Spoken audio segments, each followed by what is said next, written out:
내 이웃이 누구니까? 누가복음에 기록된 같은 내용의 본문 누가복음 10장 29절에 보면 오늘 이 본문에 이어서 펼쳐지는 이야기가 나옵니다. 첫째 가는 계명, 하나님을 사랑하라. 내 마음과 목숨과 뜻을 다하여 주 너의 하나님을 사랑하시라 하셨다. 이것이 첫째 되는 계명. 둘째도 그와 같으니 내 이웃을 내 몸같이 사랑하라. 이 말씀 후에 예수님께서 질문을 했던 율법사에게 뭐라고 하셨나 하면 이것을 행하라. 그리하면 내가 살리라 그랬어요. 행하라고. 지식으로만 가지 말고 이것을 행하라. 그러면 내가 살리라. 그랬더니 율법사가 이어서 한 질문이 그럼 내 이웃이 누구니까? 내 이웃이 누구니까? 율법사다운 질문이죠. 이웃을 define 해보자는 것이죠. 어디까지가 내 이웃인지. 그런데 누가복음에 보면 이 율법사가 그 질문을 한 의도가 다른 데 있었습니다. 자기를 의롭게 나타내 보이려고 이 질문을 했다 그랬어요. 의롭게 나타내 보이려고. 어쩌면 자기의 율법사로서의 그 지식, 이웃이라는 것에 대한 자기 나름대로의 그 데피니션을 얘기할 수도 있고요. 한 걸음 더 나아가서 이미 이 율법사는 유대인으로서 같은 이웃을 유대인 형제 자매들로 생각을 하고 같은 유대 백성들로 생각하고 내가 우리 동족 유대인들을 사랑하는 일에 있어서는 부끄러움이 없다.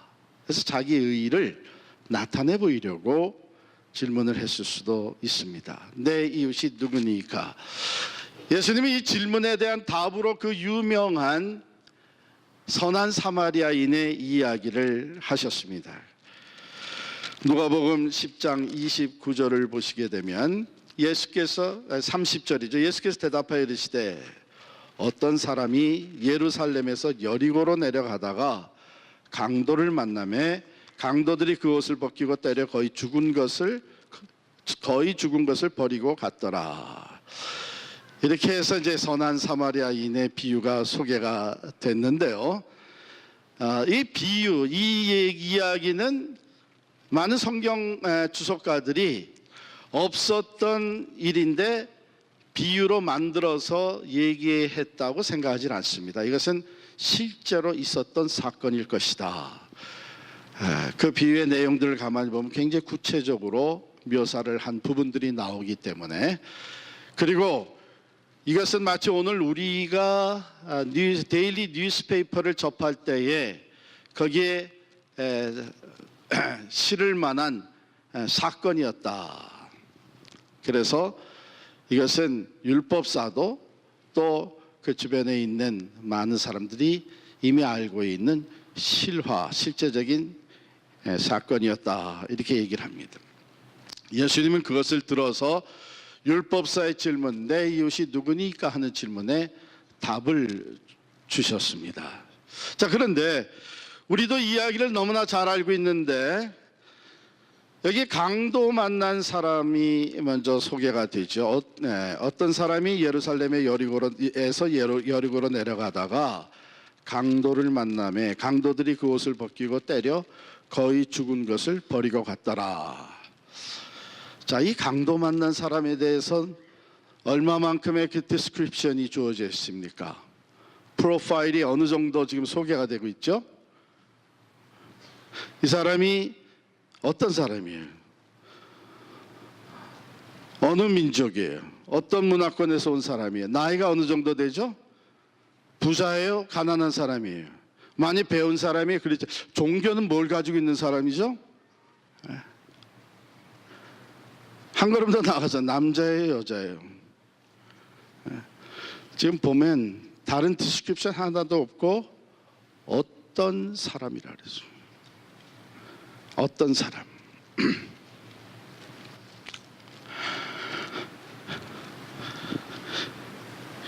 우리가 그냥 추측해 보건데 어쩌면 이 사람은 이 지역에 대해서 좀 낯설은 사람이었을 수도 있고 어쩌면은 자기 자신에 대해서 과신한 사람이라든지 아니면은 좀 어리석은 사람이든지 이렇게 추측해 볼 수 있는 이유가 있는데, 그 이유는 원래 이 지금 여기서 묘사된 예루살렘에서 여리고로 내려가는 그 길은 매우 위험한 길로 잘 알려져 있었던 것입니다.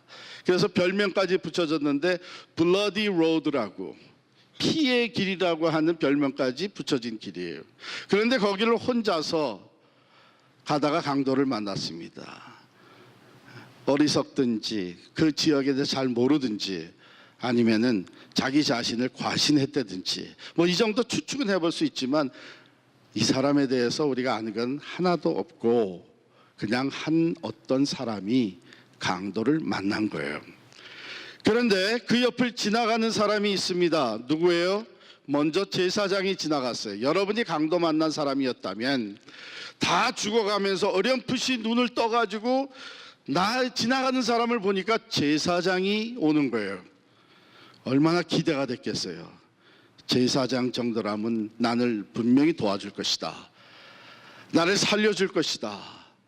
왜? 거룩한 하나님의 종이요, 하나님과 가장 가까이서 하나님을 섬기는 사람으로서 하나님의 자비하심과 긍휼하심이 그에게 넘칠 것이다, 이런 생각을 안 하겠어요? 그런데 이 제사장이 그냥 지나쳐 갔습니다.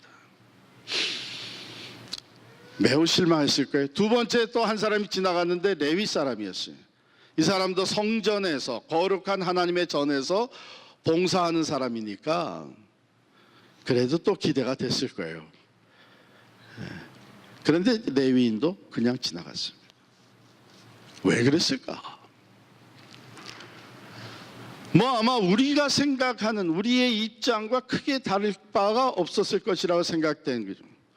먼저는 저들도 두려운 마음이 생겼을 가능성이 있다.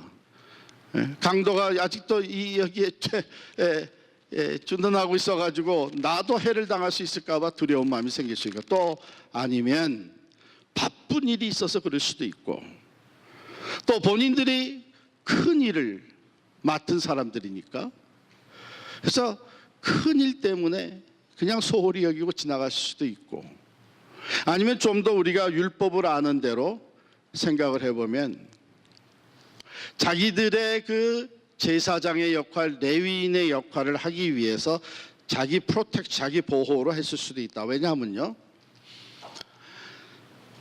죽은 시체를 만지면은 부정해집니다.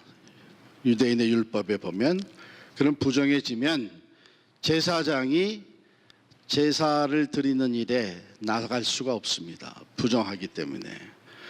레위인도 마찬가지입니다. 그렇게 되려면 이 성결 예식을 다 거쳐서 다시 그 직무를 감당할 수 있어요. 그런데 이 사람이 지금 강도를 만나가지고 거반 죽어가고 있다, 이렇게 묘사가 됐으니까 가서 돌봐주다가 죽으면 부정해지는 거예요. 그럴 수도 있겠다. 우리도 어떤 때는 내가 교회에서 맡은 일 때문에, 내가 그래도 큰 일을 한 사람이라는 것 때문에 두려움도 있을 수 있고, 또한 내가 다른 일에 바쁘고 내가 하는 일에 비해서 그렇게 대단해 보이지 않고 해서 그냥 지나칠 수 있겠죠. 그런데 예수님은 분명히 여기에 제사장이라고 했고 레위인이라고 했습니다. 그러니까 하나님의 법, 하나님의 계명, 지금 그 앞에 나왔던 하나님을 내 마음과 목숨과 뜻을 다하여 사랑하고 내 이웃을 내 몸과 같이 사랑하라고 하신 이 가장 큰 계명들, 누구보다도 잘 알고 있는 제사장과 레위인, 그래서 누구보다도 앞장서서 사랑을 솔선수범해야 되는 사람들이 그냥 지나갔다는 거예요. 어떤 이유에서든지. 누구보다도 사랑을 많이 얘기하고 누구보다도 열심히 교회를 섬기며 앞장서서 리더십을 발휘하고 직분받아 충성을 다한다고 하는 사람들이 오늘날에도 얼마든지 그냥 지나칠 수 있다는 것입니다. 그런데 또 한 사람이 등장을 합니다.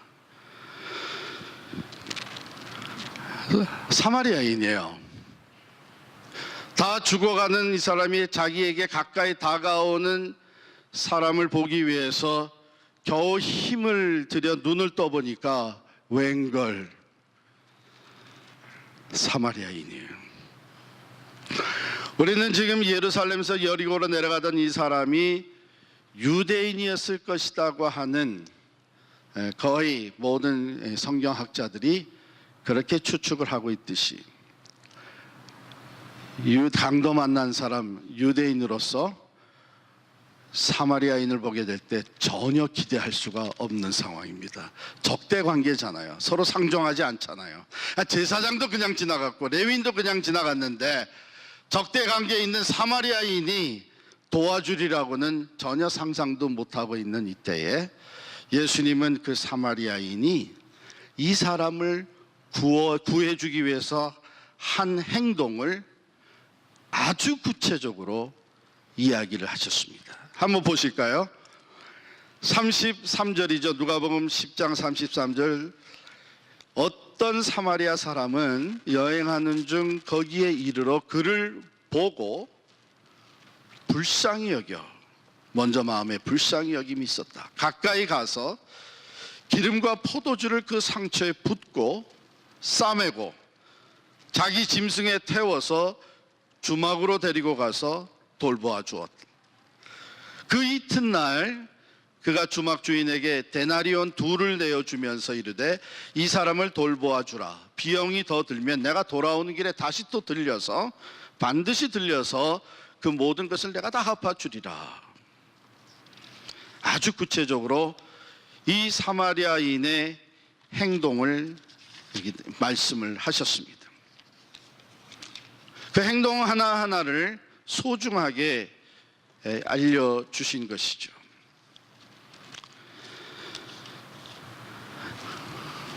자기 마음을 먼저 내줍니다. 불쌍히 여깁니다. 가까이 다가가서 자기가 가지고 있는 물질을 사용을 합니다. 포도주, 기름을 붓고 또 싸매어주고, 그런 자기 나귀에 태워가지고 주막으로 데려가서 거기서 잠재워줍니다. 돌보아줍니다. 자기 정성을 다 기울입니다. 주막 주인에게 자기 돈으로 페이를 해주고, 그리고서는 더 드는 비용은 내가 돌아오면서 다 갚아주겠다고 확실하게 약속을 하고 떠납니다. 그것뿐입니까? 그 지체한 시간, 얼마나 시간을 많이 뺏겼습니까? 어쩌면 우리들은 관심도 있고 해야 될 줄도 알지만, 사랑을 베풀고 도와줘야 된다는 줄도 알지만, 다 있어도 시간이 없어서 못할 때가 많다고 얘기를 합니다. 이 사마리아인은 그렇게 죽어가는 강도 만난 사람을 살펴주었습니다. 그 이야기를 다 하시고 예수님이 대물었어요. 내 생각에는 이 세 사람 중에 제사장, 레위인, 또 사마리아인 세 사람 중에 누가 강도 만난 자의 이웃이 되겠느냐? 율법사가 그냥 사마리아인입니다. 그러면 될걸. 자비를 베푼 자니이다. 아주 근사하게 대답을 했어요. 그 이유는 유대인들은 사마리아 사람이라는 그 말조차 자기 입에 올려놓는 것을 싫어했습니다. 부정탄다고 생각을 했어요. 그러니까 자비를 베푼 자니이다. 답은 제대로 해야 되겠는데 사마리아인이라고 얘기하기는 싫고 자비를 베푼 자니이다. 예수님께서 뭐라고 얘기했냐면, 가서 너도 이와 같이 해라. 가서 너도 이와 같이 해라. 자, 보세요. 누가 내 이웃이니까 하고 묻는 율법사에게 선한 사마리아인의 얘기를 해주시고 되 물을 때 뭐라고 물으냐면 누가 이웃이 되어 주었느냐, 누가 이웃이 되겠느냐, 이렇게 얘기를 하세요. 그러면 어떤 사람이 친구를 찾아 집을 나섰다고 합니다. 그런데 친구는 어디서도 찾을 수가 없었다고 그래요. 마음을 고쳐먹고 이제는 친구가 되어주려고 집을 나섰다고 합니다. 어디서나 친구가 있었다는 거예요.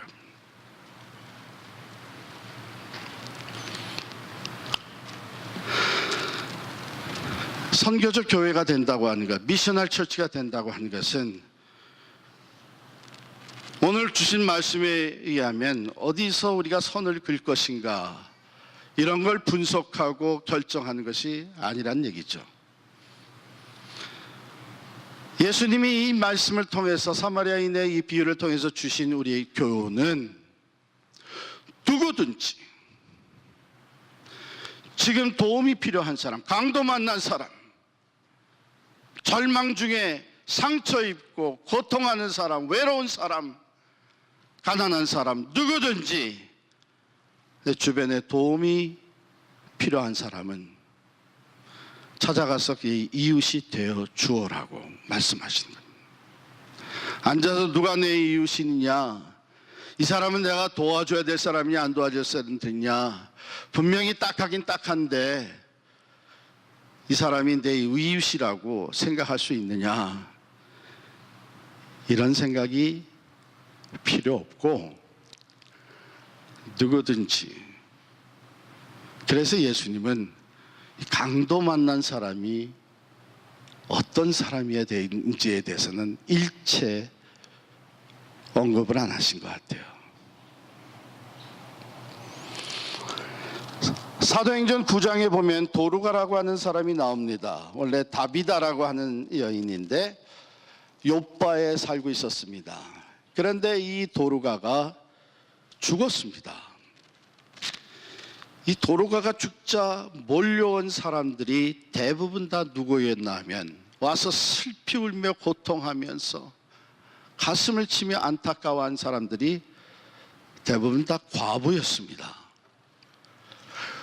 그들은 자기가 가지고 온 겉옷과 속옷을 이렇게 꺼내놓으면서 도루가가 만들어준 건데, 힘이 없고 소외당하고 헐벗고 한 이 과부들에게 도루가는 선행을 베풀면서 살아있을 때에 그들을 위해 겉옷과 속옷을 많이 만들어줬습니다. 그런데 그가 죽자 그 사랑을 입었던 이 과부들이 모여서 고통하면서 어떻게 해서든지 다시 살릴 수 있으면 좋겠다 해서 사람을 누구에게 보내나 하면 베드로 사도에게 보냅니다. 마침 그때 베드로가 욥바에서 멀지 않은 루다라고 하는 곳에 와 있었다고 해요. 베드로가 요청을 받고 찾아왔습니다. 다락방에 올라가니까 죽은 이 도루가가 그의 시신이 누워 있습니다. 수많은 과부들이 오열하며 슬퍼하며 울고 있습니다. 베드로가 기도할 때에 도루가가 다시 살아났습니다. 그 많은 과부들에게 위로와 또한 소망을 주었을 뿐만 아니라 성경에 보면 이 일로 말미암아 그 주변의 수많은 사람들이 믿게 되었다. 이 모든 것이 무엇으로 시작이 됐나 하면 힘없는 과부들을 돕는 도루가의 사랑과 선행으로 시작이 된 것입니다. 우리 교회가 도루가 사역을 하고 있다는 것을 여러분 아세요? 몰랐어요? 네. 우리가 하고 있는 도루가 사역은 권사님들이 중심이 돼가서 하고 있습니다. 벌써 오래됐죠. 교회의 부엌에 모여가지고 한 달에 한 번씩 반찬과 음식을 만들어서 각 교구에서부터 올라온 명단,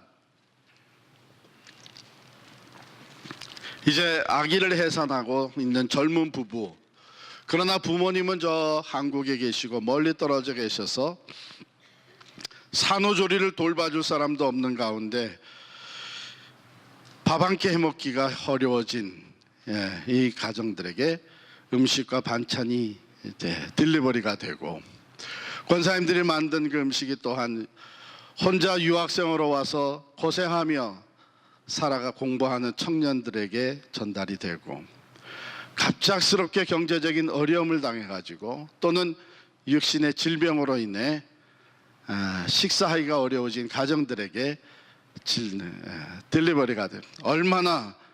얼마나 맛있는지 몰라요. 저도 먹어봤죠. 권사님들이 만들어서 또 저를 불쌍히 여겼는지 저에게도 또 갖다가 주셔서, 그런데 그 먹을 때마다 그 사랑이 느껴지는 게 얼마나 맛있는지 몰라요. 그런데 건물을 포기함과 더불어서 부엌이 없어졌습니다. 도로가 사역이 중단될 줄 알았는데 이제는 어느 한 권사님의 집 부엌에서 계속되고 있습니다.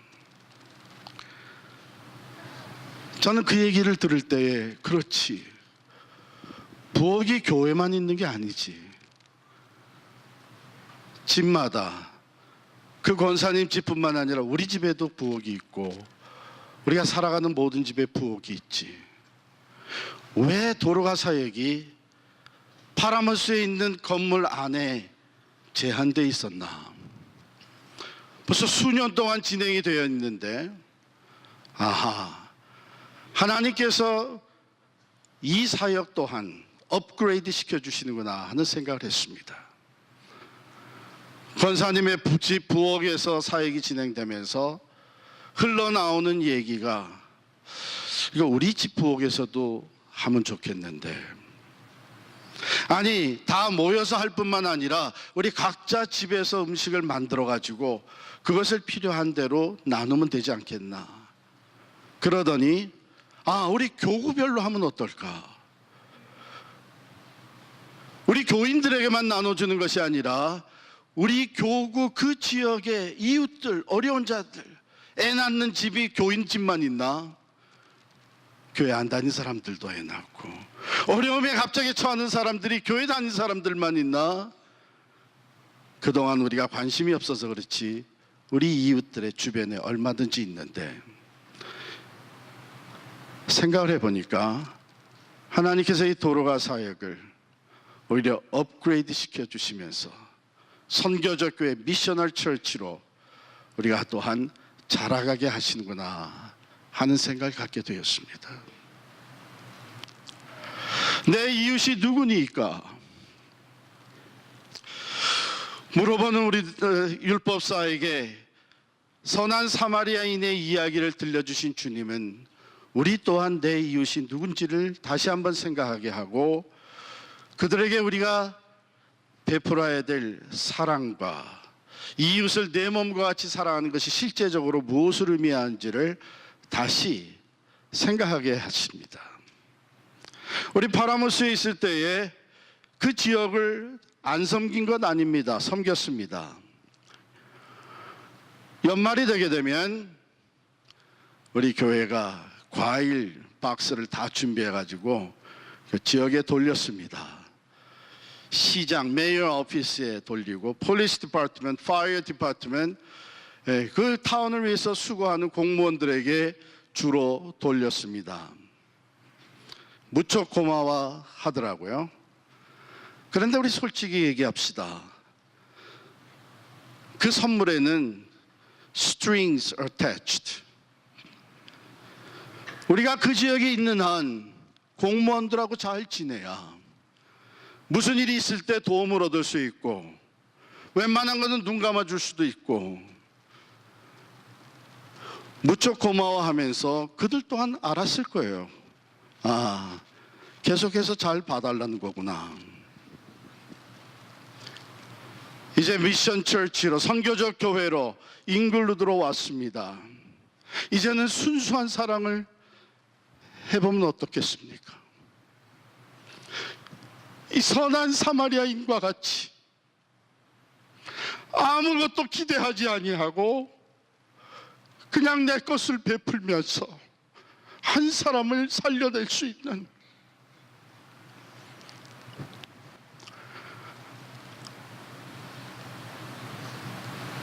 이 사람이 내가 베풀면 자기도 다시 갚을 만한 사람인가, 대가를 치를 만한 사람인가 전혀 상관하지 아니하고 거저 받았으니 우리도 거저 내어주는, 하나님의 은혜와 사랑을 거저 받았으니 우리도 거저 내어줄 수 있는 순수한 사랑을 이제부터는 펼쳐가야 되지 않을까 하는 생각을 하게 됩니다.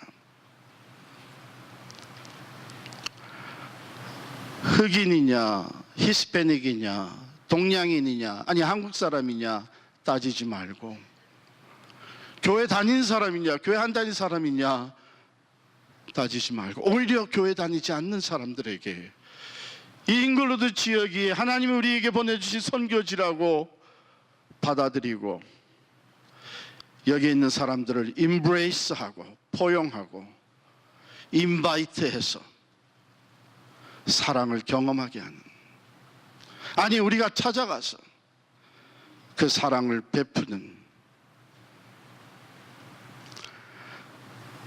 그런 교회가 이젠 돼야 되지 않을까 생각을 합니다. 지난 주간에 한국에서 존경받는 교계 어른이신 홍정길 목사님이 이 동부 지역을 방문을 하셨습니다. 그런데 다른 사람을 통해서 연락을 주셨어요. 꼭 만나자고. 홍정길 목사님은 우리가 다 얘기를 많이 들어서 알고 있는 분인지, 저도 익히 잘 알고 있지만 개인적으로 만난 적은 없습니다.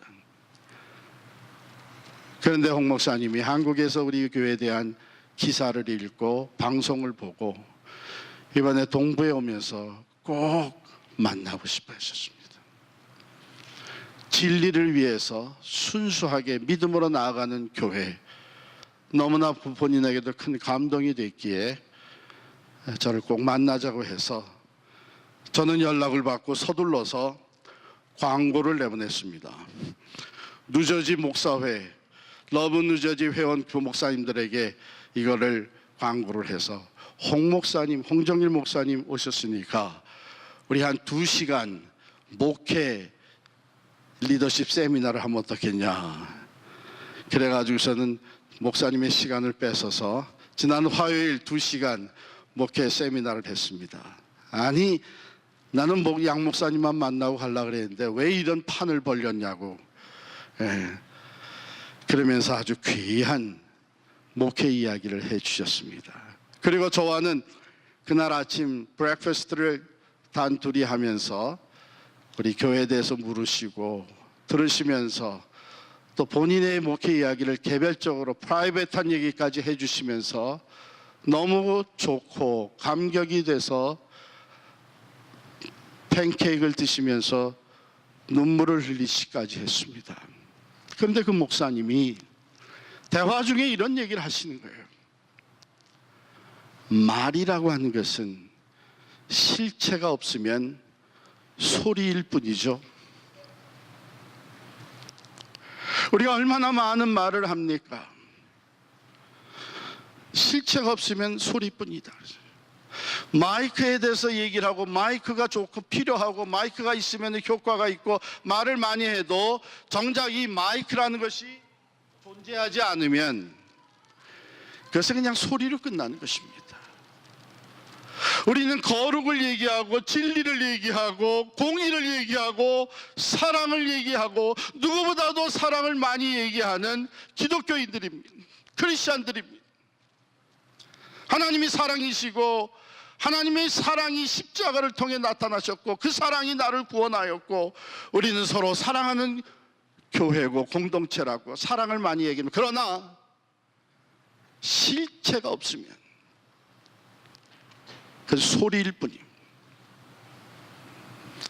사도 요한은 이렇게 적었습니다. 요한일서 3장 16절에 형제들아 우리가 말과 혀로만 사랑하지 말고 오직 행함과 진실함으로 하자. 실체를 보여줘야 되지 않겠냐 이게 있죠.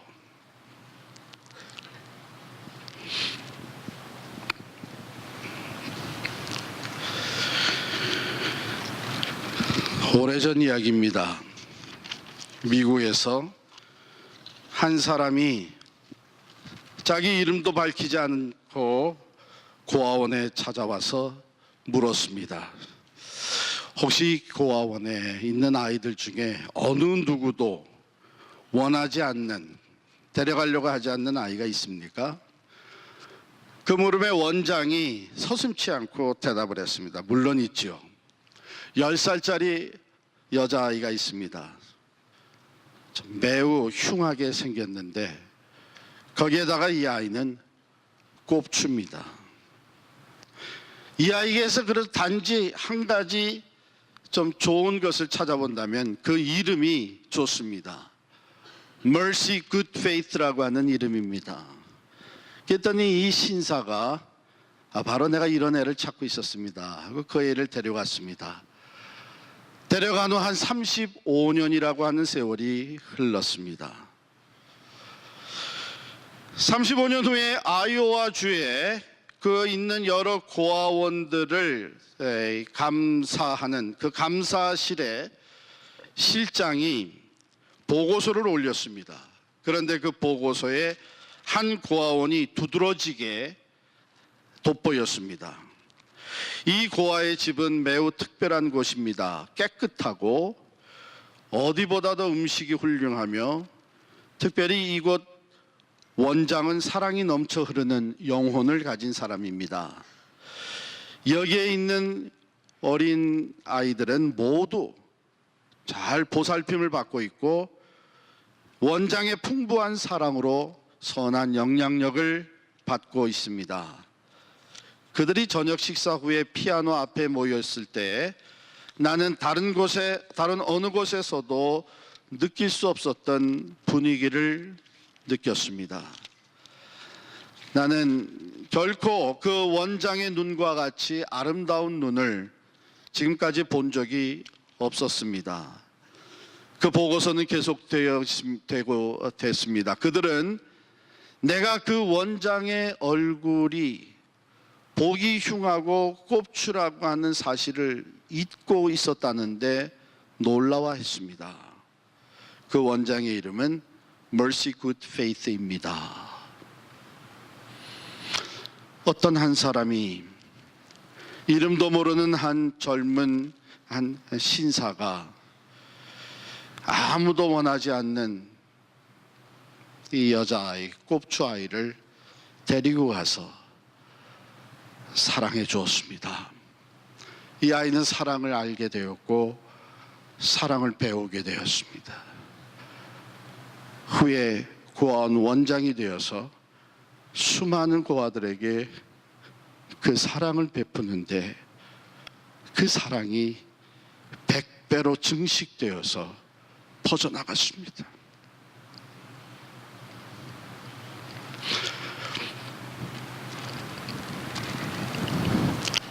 실체가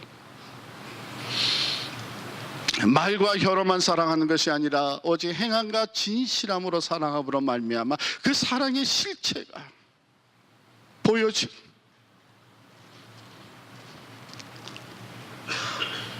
하나님은 사랑이십니다.